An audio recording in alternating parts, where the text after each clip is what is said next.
speaking of scams, have you seen Sargon joining UKIP? Yeah, I did see that. That seems like a weird development.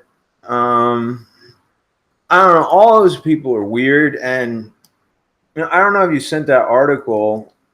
If you read that article I sent you, where I was kind of talking about the alt right and the post alt right and this. I mean, the casualties of this current scenario, this current situation that is unfolded, and the how it's all turning out here are these people like Sargon, who have no place left to go, because there's these sort of truths about reality that are now out there in the general understanding of the people, and people can take them in different ways, okay, but they can't really deny them anymore. I mean, when the Crowton T, that whole thing happened, and JF, he was kind of the hero of that story. These facts about the DNA and the genetics, these types of informations are no longer, you can't just flat deny those in any kind of internet space really at all anymore. I mean, they had done that for a while and had their thing going, that whatever the Sargonites, the liberalists, I guess they now call themselves for some reason, skeptics, they had a space where they were doing a thing, and their thing is now impossible. So, I mean, Sargon's trying to pull a stunt, which, I mean, it's kind of funny if he can. UKIP is like a dead party, so I mean, if he can take it over with that, the Count and whoever else is involved in it, Paul Joseph Watson. Yeah, is Paul Joseph Watson a homosexual gentleman? You guys think? I don't know the truth of that matter. I've heard people say that. Yes. Yeah, I'm not sure either. I think he is, but so is well, speaking of homosexuals, what's his name? Fucking Milo's joining UKIP too, or at least trying to. We actually have a story about that.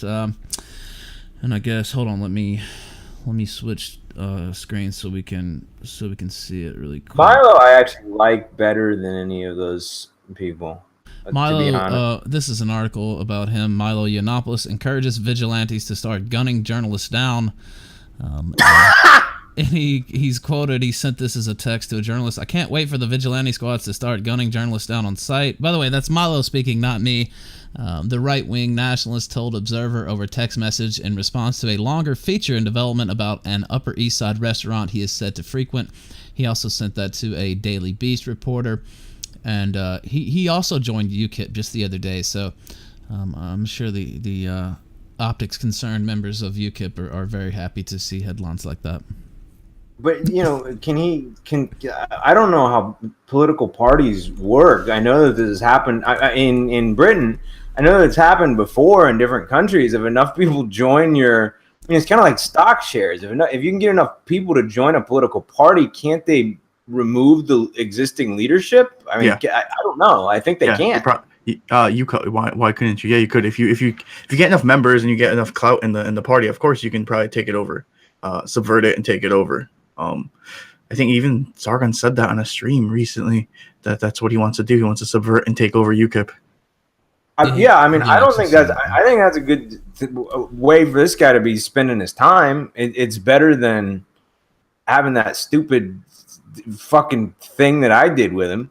I mean, what a waste of time that was. I actually watched a good amount of that before I had to go to the airport, but I was listening to a lot of it on the way. What did you think? Well, I mean, I can tell that story. My friend Mike, a good friend of mine, I had planned to do, because you know how these debates, how they were doing these battle royale type debates, okay, where they started out as a debate and then you bring in all these other people. I was going to bring in Mike because Sargon was afraid to debate Mike because Mike has I'm talking about Mike Enoch from the rightstuff.biz. Yes. I got some good podcasts there. worth checking out. Has he ever been on this show? No, but I'm working on getting him on the show. Yeah, he's a good guy. He's got what we like to refer to as a high verbal IQ. So, I'm not really, debating is not really my thing. I've never really done it that much. I'm mostly like writing is what I like doing. Anyway, my thing was I was going to bring in him, whenever after an hour of just, because Sargon didn't really get the joke with my website. I think like he just kind of flew over his head. I don't know why, but he thought that like a lot of the stuff that's kind of ironic or tongue in cheek is like literally serious, like literally.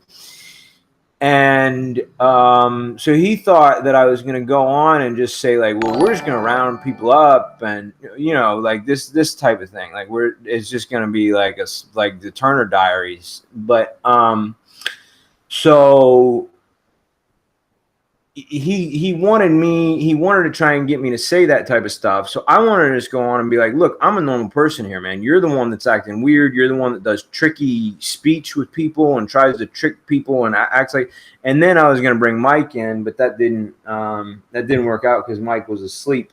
So I don't know. I don't think it was bad. A lot of people gave me shit. JF did like a 6 hour. I watched most of it, like a six hour, man, analysis of it.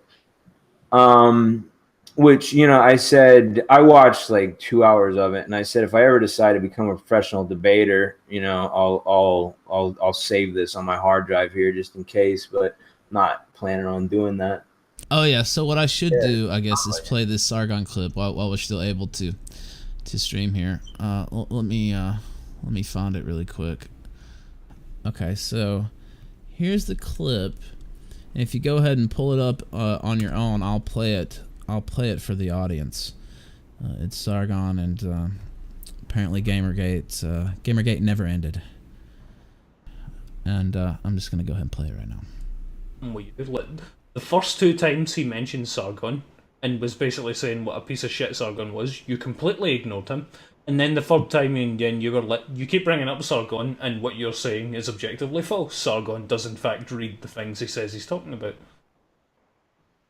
And that happened. But he kept bringing up Sargon. Yeah, a load of them do. Like, Ralph's the same at the moment. It's weird. Ralph, if you weren't talking shit about me just for no reason, as far as I can see, I would have come on your show. But you just, for some reason, were talking shit about me. I had a conversation with somebody about that. I don't know why. Like, I've been on his show before. I don't know why he'd like start being a dick about it. I know. I mean, it's up to him. Like, if he wants to, it's fine. I don't give a shit.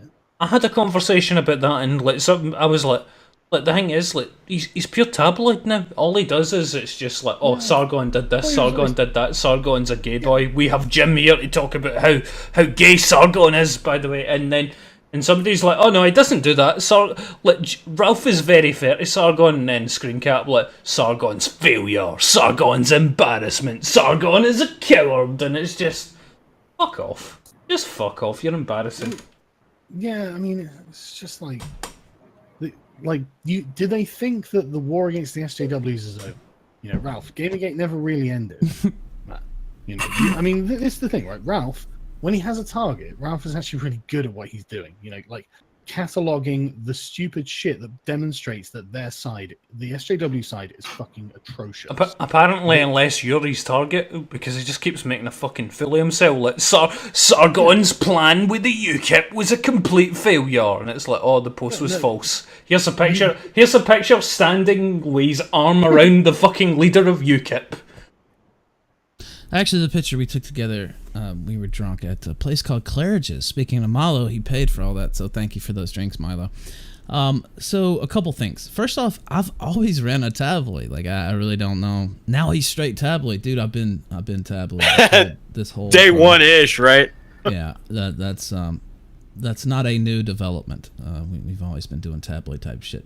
The second thing is, Sargon like never responded to me. I think he said something on a stream about I don't want to do blood sports, this and that, and I was just trying to get him on just to appear on the show, maybe take some calls or whatever, not to have him do a debate like he did with you or whatever, just to have him on the show. Now he never responded, like never. Well, I should take that back. He actually did respond 6 weeks later after I called him Sargon the Big Brained on Twitter for his idea that there was a plot to take him down with Jim and JF and others working in tandem to destroy him, basically.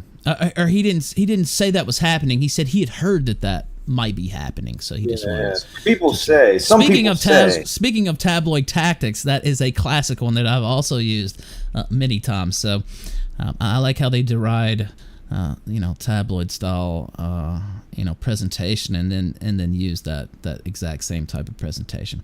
So yeah, that's what happened. He finally did respond, and then he said basically, I don't want anything to do with you or your community. I guess I could read it out. I've read it out before, but that's when he finally responded. He had already made it clear about refusing to get back with me. He wasn't going to come on the show. He went on his own stream saying he wasn't going to go on.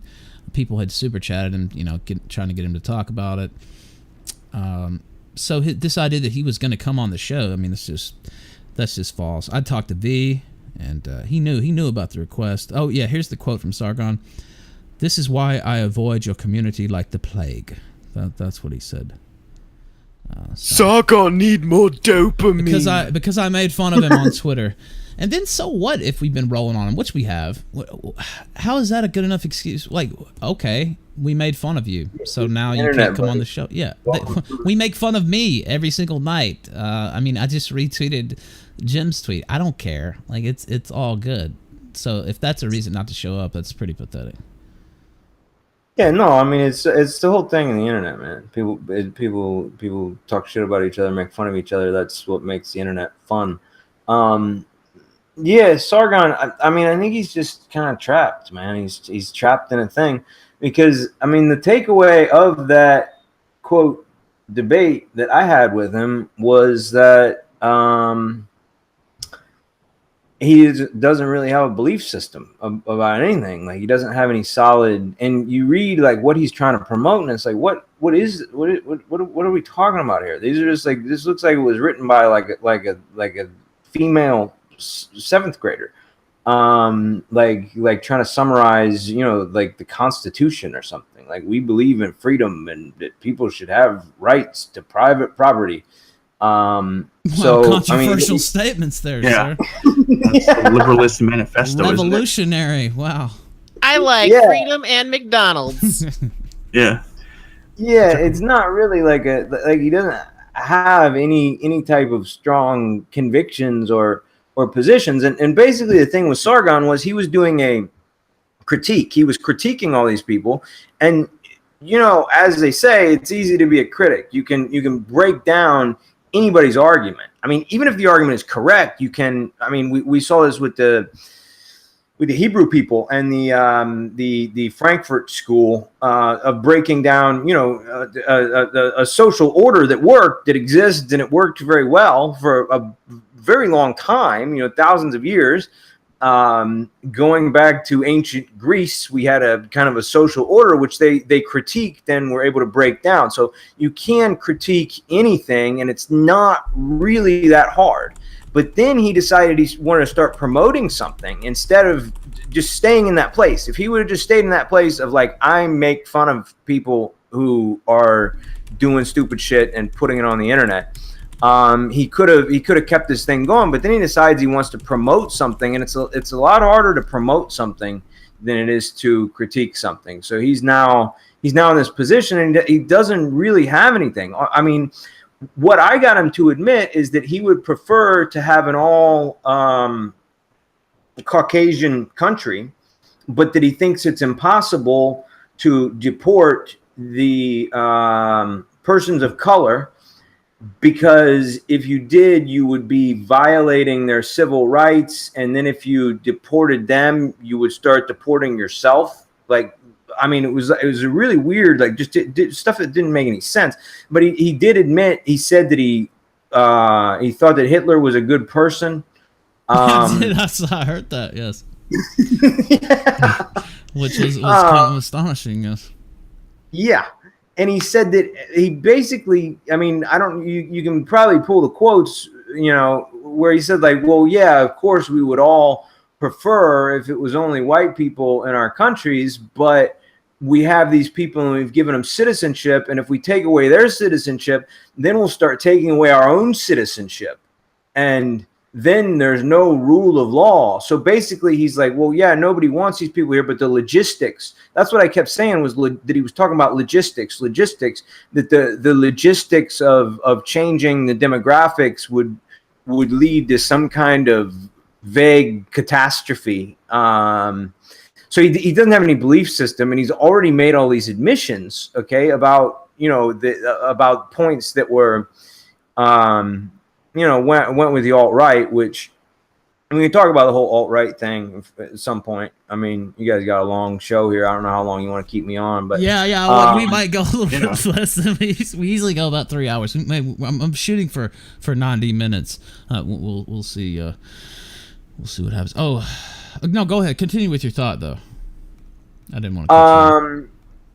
So yeah, I mean, he's seeded these points because after the Kraut and T thing, there was no way that he was going to get into a genetics argument, because you just can't have the argument. The argument's already been had. You can't really legitimately and convince anyone on the internet. I mean, you can do it at a university, but on the internet, you can't convince people of like Boasian anthropology that like, IQ doesn't exist and genetics don't exist, and like that this stuff is all just, made up as some kind of like imperialist, capitalist, patriarchal conspiracy to oppress the world. You can't make that argument anymore. And I mean, he wasn't prepared to be in a situation where he was promoting something that was dependent on those assumptions, where those assumptions then became impossible to support. So I mean, that's basically his situation. He's in a very bad situation. So his UKIP thing, I actually support. I mean, he's a smart guy. He's just boxed himself into a corner. I don't think he's kind of like a Weasley person, isn't he? That's kind of like an accepted thing, that he's kind of a weasel. Like he like tries to do tricks and so on. He makes up conspiracies. Well, let me ask you this. Do you think now the media, from what I understand, they're just getting started with their stories on Sargon and the UKIP stuff, and they seem to be going for the slow rollout. I mean, I think there's a lot of clips out there. Interesting clips about Sargon. You discussed one a few moments ago. Do you think he's going to end up regretting this? Because he's been in the media, hit piece here and there, but there's never been a deep dive into all of his content and all of his online history before, but by huge outlets with a lot of people to assign to these stories. I don't think he's been through that before. Do you think he's going to end up possibly regretting this? Yeah, he's gonna get banned from YouTube. That's what I'm saying. Is he gonna be maybe in a similar position as you? Yeah, that's what it. Well, somebody asked me that question earlier today. Actually, I own my own shit. Yeah, that's always a benefit. I own my own shit. I'm not dependent on some company that has some vague speech policy. I follow the United States Constitution. Yeah. So somebody asked me that earlier today. Did I think they would take down his channel? I don't know if they would do that, but there's other things that he might be affected on, fundraising type, PayPal, Patreon. From Twitter. Yeah, exactly. And maybe getting his speaking appearances, getting that okayed. Yeah, that might be it. I don't know. I just think he might end up regretting this. Could be wrong. I mean, it's a big thing to be like in the media, man. I mean, I've been through it. It's a big, it takes a toll on you. Which, I mean, I like it. I thought it was a fun ride, but it is to be the focus of the media it's a big thing to go through. And I don't think he's at all prepared for what that means. Yeah. I would becoming media suppository, as it were. Yeah.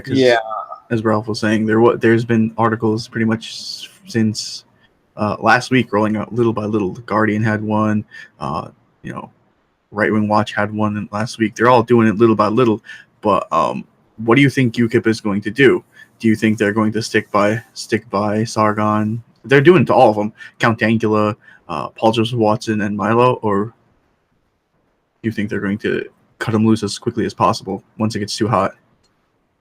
Well, I mean, I don't really know the situation. Farage is not involved in UKIP. Wasn't there was a woman running it, and then she quit? I mean, I haven't even really been following this that closely. There's been several leadership changes. UKIP's in complete disarray, so I don't know. I guess we'll see what happens. I didn't mean to go this far into it. I did have to play his clip though, since he addressed me directly.